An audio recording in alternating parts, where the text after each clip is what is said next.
Hubo una noche en que el faro dejó de ser un objeto útil y se convirtió en un juez, y yo tuve que decidir si obedecía a la ley del deber o a la terquedad de mis recuerdos. ¿Y tú qué habrías hecho si, en mitad de una tormenta que no tiene piedad, alguien llamara desde el mar con una voz que conoces y supieras que tender la mano podía romper para siempre lo que queda de tu vida? La primera cosa que recordaré hasta el último aliento es el sonido del metal contra vidrio, conciso y seco, como si alguien hubiera golpeado la ventana con un puño cuadrado.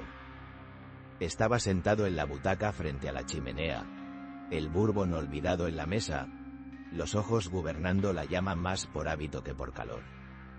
La noche tenía ese silencio que no es ausencia de ruido sino la presencia de algo que aguarda. Abrí el ojo y supe, en el mismo instante en que percibí que no era ventisca sino algo puntual, que aquella noche no sería tranquila. El faro es un trabajo de rutinas: comprobar la manivela, revisar el combustible, anotar la hora. Todo lo que me mantenía cuerdo desde que dejé la ciudad y la oficina, y también desde que mi mujer se fue con el invierno. Me levanté con cuidado, cada movimiento calculado, como si mi columna fuera un esqueleto de vidrio. Al abrir la ventana, el viento me pegó en la cara con olor a metal y a algas rotas. A lo lejos, un barco luchaba contra la marea. Lució una luz que no era la del faro, titilando como quien busca una coordenada perdida. La voz fue lo siguiente. No llegó en palabras claras, sino en fragmentos que el oído reconstruye. «Ayuda», dijo. No había acento, ni prisa que respetar, solo una tonalidad que me clavó algo en el pecho. Era la misma modulación, la misma manera de alargar ciertas vocales, que tenía la voz de mi hijo cuando era pequeño, y ahí ocurrió el primer mal funcionamiento dentro de mí. Mi memoria me entregó un rostro que pertenecía al pasado y lo colocó en el presente del mar. Mi hijo había desaparecido años atrás. Nadie lo buscó como yo lo buscaba, porque nadie más conocía la forma en que la marea doblaba en aquella roca ni la anécdota tonta de cómo se le había resistido un ancla a los 9 años. Había una época en que su nombre bastaba para abrir la puerta del faro y dejarlo entrar con barro hasta las rodillas. Y ahora, en medio de la noche, su voz, o una voz que mi mente insistía en igualar, me pedía ayuda. Pensé en la lógica, pensé en el manual, en la radio, en el protocolo. Si los guardias marítimos estaban ocupados, o si la tormenta había dejado sin cobertura la costa, cualquier interferencia podía costar vidas. Y, sin embargo, hay decisiones que no se guían por manuales sino por algo que los años conservan en el cuerpo: la costumbre de socorrer. Descendí por la escalera metálica hacia el cuarto de lámparas, con el corazón golpeándome en los mismos intervalos que el golpe sobre el vidrio. El faro, desde dentro, es un cilindro de máquinas y recuerdos. En la pared había fotos antiguas, ojos curiosos de hombres que habían mantenido la luz antes que yo. Miré una y vi, por un segundo, la silueta de mi hijo a su lado en la playa. Decidí primero lo prudente: encender la radio y tratar de establecer contacto. La tormenta hacía cortocircuitos en la recepción y la voz que respondía era un zumbido metálico, incapaz de llevar la claridad del mar. Mi pulso se aceleró. Cada nota de estática se convertía en una sospecha nueva. Y entonces supe que la voz no podía estar en condiciones de dar coordenadas. Volví a la ventana. La figura en el agua, si de verdad había una figura, trepaba sobre algo que parecía madera partida. La luz del faro cortó la noche en un haz que rasgó el brillo de la lluvia. En ese momento la pregunta moral y la pregunta de la carne se cruzaron. Si salía con la barca, podía arriesgar la vida de un joven rescatista que años atrás había sido mi amigo. Si no salía, si no hacía nada, el remordimiento por la inacción tendría el mismo peso de una mano que aprieta el corazón. Tomé el chaleco salvavidas que colgaba desde hacía años y bajé al pequeño cobertizo. La barca era un bulto húmedo, la pintura descascarillada, pero aún así respondió. El motor tosió como un viejo animal despertando. Remé con la pertinacia de quien no se permite pensar en el después y solo ocupa las manos. El mar no es una bestia uniforme, tiene horarios y caras. Aquella noche estaba iracundo, con corrientes que trataban de despintar la costa. Me guié a brazo puro por la voz y por la luz de los faros de otros barcos que, por unos minutos, parecieron colaborar con mi objetivo o, al menos, no estorbarlo. Cuando me acerqué, distinguí un cuerpo sobre una tapa de madera, del que salía una respiración corta como de quien no sabe si merece el aire. Era joven. Tenía el pelo pegado al cráneo por la sal, y los labios azulados. Sus ojos, al mirarme, se abrieron con la sorpresa de quien ve a un conocido pero no recuerda de dónde. Le tendí la mano. Él la agarró como quien se aferra a una palabra antes de perderla. Mientras lo acercaba a la barca, noté un tatuaje en su antebrazo, un símbolo que no podía distinguir con la lluvia. Pero en el interior de la barca, cuando encendí la linterna y su piel se volvió tierra y luz, mi mente hizo lo que mejor sabe hacer, recomponer un pasado para llenarlo de sentido. Pensé que era mi hijo. No con la clarividencia de la mirada, sino con la violencia de la necesidad. Le repetí el nombre. Le dije su apodo. Él respondió con un gesto, pero no con palabras claras. En la travesía de regreso a la orilla, mientras el motor escupía gotas y la marea susurraba antiguas canciones, yo inventaba la historia de cómo había quedado varado y medidas que tomar para explicarlo al pueblo. En la cabeza ya estaba la versión sensata: rescatado por un buen samaritano, llevado al hospital. Pero había otra voz, igual de insistente, que decía que en cualquier momento abrirían la puerta de mi casa y me acusarían de poner en peligro la costa. Llevé al chico al muelle. La ambulancia llegó con sirenas tartamudas. Las palabras de los médicos eran precisas y escasas. Se lo llevaron. Yo me quedé en la lluvia, con la chaqueta empapada y la sensación de haber hecho lo correcto y, al mismo tiempo, de haber cometido un error que no sabía cómo nombrar. Al día siguiente, la noticia viajó por el pueblo con la velocidad de la indignación. Decían que un barco había escapado de la nómina de pesca, que era presunto contrabando, que el rescatado no tenía papeles. En la cafetería, el dueño trazó con la cuchara un mapa de culpabilidades. Yo guardé silencio. La policía me interrogó con la calma de quien le interesa más la forma que la verdad. Me preguntaron por qué había salido en aquella noche, por qué el faro tenía la lámpara baja en la última inspección. Respondí con la literalidad de un hombre que no quiere enredarse en palabras que puedan volver en su contra. Dije que había seguido el protocolo. La figura de aquel chico se volvió difusa con el paso de los días. Aparecieron fotos en el periódico, de perfil, buscando un parentesco que nadie confirmó. Se habló de redes, de llamadas que cruzaban frontera, de documentos falsos. Yo oía la radio y era la misma tormenta contada por otras voces.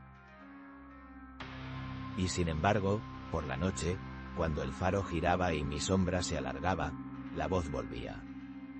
No en palabras claras, sino en fragmentos de sonido que mi cuerpo entendía mejor que mi mente. A veces creía oír el golpe en el vidrio, y me levantaba para abrir la ventana y comprobar que todo estaba en su sitio: el mar, la luz, el silencio. Y entonces descubría que lo que crujía en mi memoria era otra cosa, un recuerdo que no encajaba. Empezaron las dudas que se meten por debajo de la piel y fijan allí su marca. ¿Había sido la voz de mi hijo? ¿Había estado equivocado desde el primer segundo? ¿O acaso lo que oí era el eco de una culpa que había estado incubando desde hacía años? Hay culpas que no nacen de una acción única, sino de una sucesión de pequeños abandonos. Recordé los días antes de que mi hijo desapareciera. Recordé cómo, por trabajo y por orgullo, le dije que no viniera aquel fin de semana a ayudar en la costa. Le juré que todo estaba resuelto. Fue una mentira pequeña, de esas que no parecen peligrosas hasta que un viento decide hacerle daño a una barca. La playa donde lo vi la última vez era una lengua de piedra y arena donde los niños volvía a casa con los pantalones rotos y la sonrisa intacta. Lo recuerdo junto a una hoguera, riendo con los amigos, y luego se fue con la promesa de volver pronto. Nunca volvió. Años después, la necesidad de encontrar una explicación transformó la paciencia en obsesión. Empecé a escuchar los sonidos de la noche con demasiada atención. Cualquier crujido era una pista y cualquier sombra, una posibilidad. Me convertí en un hombre que miraba demasiado. Volví al momento en que rescaté al joven sin nombre y me pregunté si no había sido mi memoria la que lo llamó aquella noche. Y si, sin querer, había proyectado en el mar un anhelo tan fuerte que la mente creó un contorno y lo pobló con voz. La ciencia tiene palabras para estos fenómenos: pareidolia auditiva, sugestión, memoria reconstructiva. En el corazón, esas palabras no apagan el frío. La psique es un faro con sus propias fallas. A veces la luz se desliza fuera de su lente y nos muestra rostros que no existen. Otras, sin embargo, se comporta con brutal honestidad y nos devuelve la imagen de lo que fuimos. Esa noche se mezclaron ambas posibilidades. Me llevaron al hospital para declarar, hacer pruebas que registraran mi estado y mi cordura. Pasé horas en una sala donde las luces fluorescentes parecían querer mostrar la vida con una precisión que dolía. La enfermera me miró con compasión y, en su gesto, encontré la confirmación de que yo era uno más entre los arrepentidos. Esa compasión me molestó más que las acusaciones. Porque me obligaba a ser visto tal como era, un hombre mayor con recursos escasos para distinguir memoria de fantasía. La ciudad, luego, tomó un partido sutil. Hubo quienes me elogiaron por el rescate y hubo quienes susurraron que había sido un truco, una pantomima para lavar una culpa que no quería mirar. Con el tiempo, la causa oficial se cerró. El joven sin nombre resultó no tener familia en la comarca, ni documentos que lo identificaran. Se habló de migración, de ríos humanos que cruzan el mar en busca de otra vida.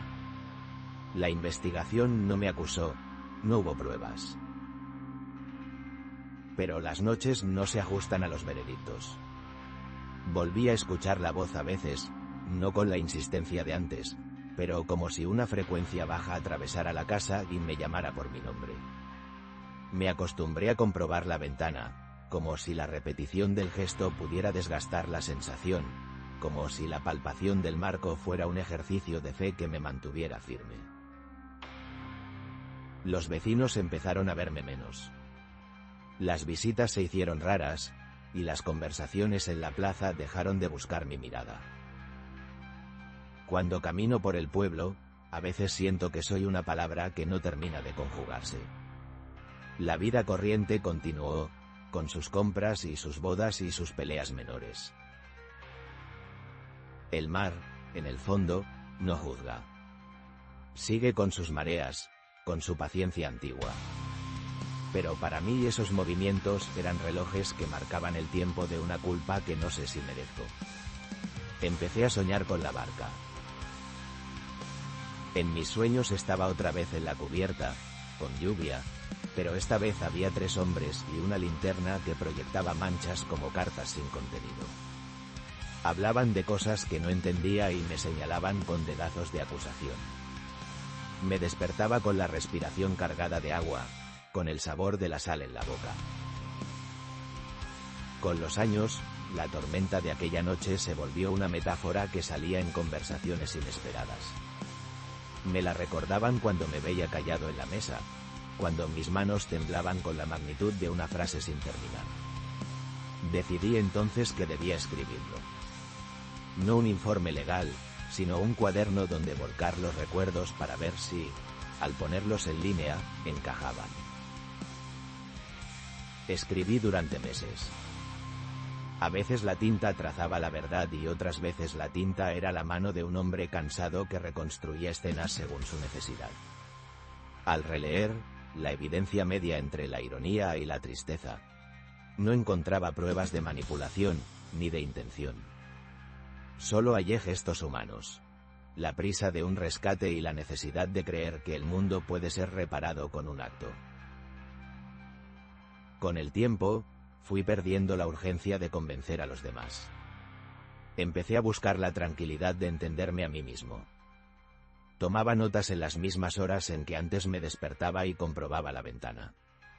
A veces una línea lesía todo. Podría haber esperado 2 minutos más, escribía. 2 minutos. Es el tiempo que separa una decisión impulsiva de una deliberada. Es el tiempo en que la mente puede decidir si actúa desde el miedo o desde la razón.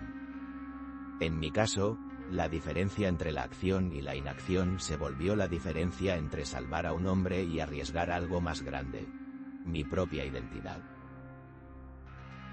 Y sin embargo, sigo convencido de una cosa. En el momento en que oí la voz, no pensé en reputaciones ni en protocolos. Pensé en manos pequeñas que solían pedir ayuda para atar nudos. Esa memoria, cargada de afecto, fue la que me empujó a remar. Si eso fue un fallo humano. A veces me pregunto si el verdadero horror no está en la tormenta ni en el mar, sino en el modo en que la memoria nos traiciona y nos salva por igual. Nos salva porque nos hace actuar con corazón, y nos traiciona porque transforma deseos en hechos que debemos cargar. Ese doble filo es más cruel que cualquier ráfaga de viento. Con la edad, la voz del mar y las voces de la memoria se mezclan con otras más domésticas. La chimenea, el crepitar del fuego, el crujido de una cama. Ahora me siento frente a la lumbre y hablo de aquello no para justificarme, sino para mirar de frente a lo que guardo. A veces me veo a mí mismo en la imagen de la ventana, un perfil iluminado por la luz giratoria, y me pregunto quién era ese hombre que pensó que un rescate podía arreglar una vida rota. La verdad es que nunca lo supe del todo. Aprendí a convivir con la duda como con un huésped incómodo. No lo invité, pero lo tolero porque su presencia me mantiene alerta. No busco redención, no la espero. Lo que busco es, quizá, comprender que la línea entre la ayuda y la transgresión es más débil de lo que pensábamos. Con los años me han ofrecido charlas en la escuela del pueblo sobre seguridad marina. Les hablo a los chavales, y en sus ojos a veces veo la curiosidad inocente de quienes aún no han aprendido a medir las consecuencias. Les cuento que hay que respetar el mar y también la responsabilidad de quien mantiene una luz. Pero no les dejo la sentencia moral, les dejo la historia en bruto, para que la mastiquen y se formen su propio juicio. No soy un héroe ni un villano. Soy un hombre que vivió una noche en la que la decisión fue, al mismo tiempo, noble y peligrosa. Y esa ambivalencia me acompañará hasta que cierre los párpados por última vez. A veces, cuando la lluvia golpea el cristal y el faro da su vuelta, me parece reconocer la voz otra vez. No sé si es un truco de la mente o una persistencia del mundo, pero me hace levantar la mirada y mirar la penumbra.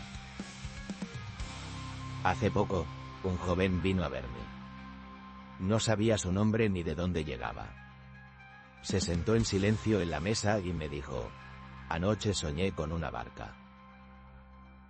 Creo que me contó su sueño no por curiosidad, sino porque la gente busca confirmar en otros que sus imágenes nocturnas no son únicas.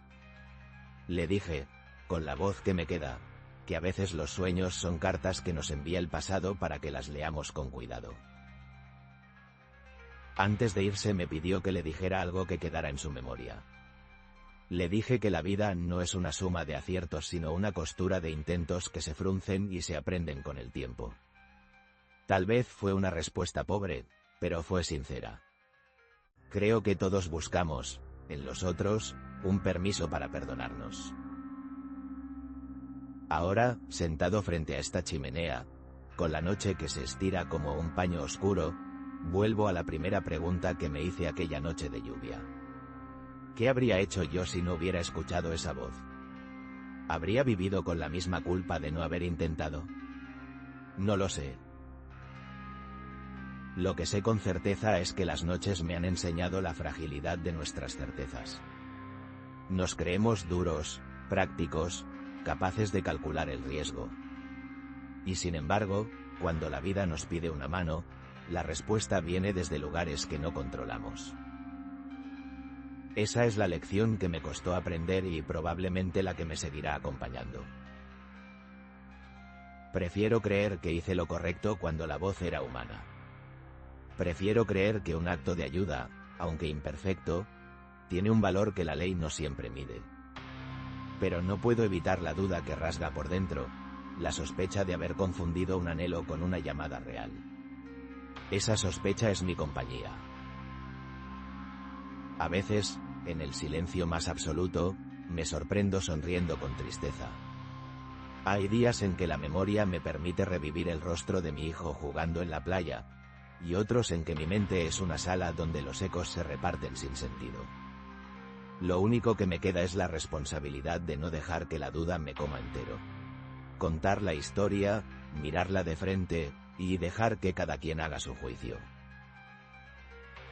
Si te quedas junto al fuego, si una noche escuchas el golpe seco en el cristal y una voz que te pide ayuda, recuerda que la justicia del mundo no siempre coincide con la justicia del corazón. Y recuerda, sobre todo, que hay decisiones que no se pueden desandar. A veces se puede salvar una vida y perder el descanso. Desde entonces, nunca he vuelto a cerrar los ojos del todo.